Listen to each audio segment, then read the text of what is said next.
परसों लगभग हमारे यहाँ इंडस्ट्रीज शुरू होने वाली है और 60 का प्रोडक्शन शुरू हो गया और ये नागपुर में लगता है इतना सीएनजी तो हम ही सप्लाई करेंगे। एलएनजी भी यहाँ है, तो गैस इकोनॉमी के तरफ जाना, डीजल और पेट्रोल को खत्म करना है। ये मैंने जब सबको कहा था मालिकों को आएंगे तो मेरे साथ, नहीं आएंगे तो आपके बिना आपको घसीटते हुए लेके जाने का काम मैं करने वाला हूँ।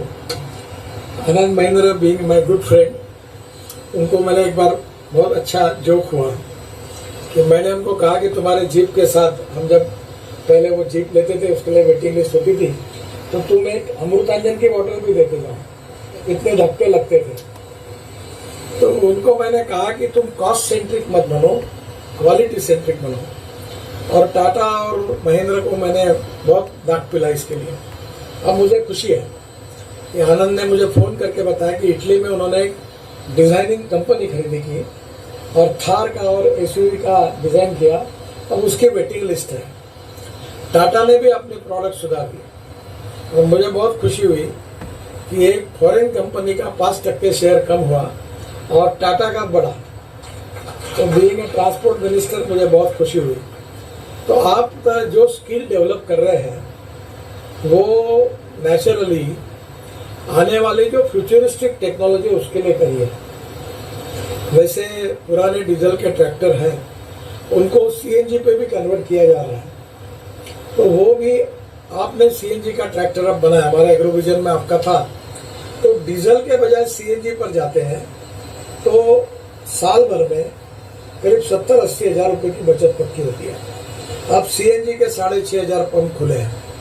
हमारी महानगर पालिका में 250 बसेस हमने डीजल की सीएनजी पर कन्वर्ट किया है। और जब बसेस कन्वर्ट की तो ड्राइवर लोगों ने बसेस पर पत्थर मारे, क्योंकि हमारे स्टेट ट्रांसपोर्ट के पूरे देश के मेरे अंडर है और उनकी एक विशेषता है कि पूरे बसेस में देश भर हॉर्न बजकर सब बजता है और कंडक्टर ड्राइवर नहीं चाहते कि डीजल बदले, क्योंकि फूक फूक कर डीजल निकालने में भी एक नई इकोनॉमी है। तो सरकारी गाड़ियों में डीजल की गाड़ियां जो होती है उसके ड्राइवर ट्रेन होते हैं, तो डीजल कैसे निकालना और सस्ते में बेचना। तो धीरे धीरे गवर्नमेंट ने अब ये किया है कि 15 साल की जिनकी गाड़ियां वो स्क्रैप करें और बाकी सब गाड़ियों को इलेक्ट्रिक में प्रिफरेबली अल्टरनेटिव फ्यूल और बायो फ्यूल में ले। तो बड़े प्रमाण पर इलेक्ट्रिक गाड़ियां भी गवर्नमेंट में आ रही है और हमने स्क्रैपिंग पॉलिसी बनाई है कि 15 साल का जो व्हीकल होगा उसको स्क्रैप करना पड़ेगा। तो उसके कारण भी एल्यूमिनियम, कॉपर, रबर, प्लास्टिक इसका रिसाइकलिंग होगा और सर्कुलेशन इकोनॉमी काफ़ी रोजगार तैयार करेगी। मुझे बहुत खुशी है कि विदर्भ में हमारा एमआरओ है। मैं देशपांडे जी का अनुरोध करूंगा कि एमआरओ में भी मैं जब ऊपर से देखता हूं तो 10-10 हवाई जहाज लाइन में खड़े हैं, एयर इंडिया का और इसका, उसके दोनों के साथ मिलकर वो भी स्किल डेवलपमेंट का आप करिए। यहाँ चतुर्वेदी जी के कॉलेज में एविएशन इंजीनियरिंग है, तो हमारे लड़के बड़े प्रमाण पर इनको रोजगार मिलेगा। और दूसरा जो अभी डोसाल्ट है, राफेल जहाँ बन रहा है, उसमें उन्होंने मुझे प्रॉमिस किया था कि इस साल दिसंबर तक वो फॉल्कन 13 सीटर नागपुर में बनाएंगे।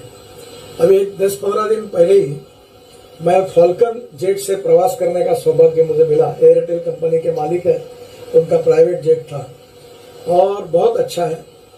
और एम्ब्रिल और फाल्कन ये दोनों स्मॉल सेस में भी काफ़ी है।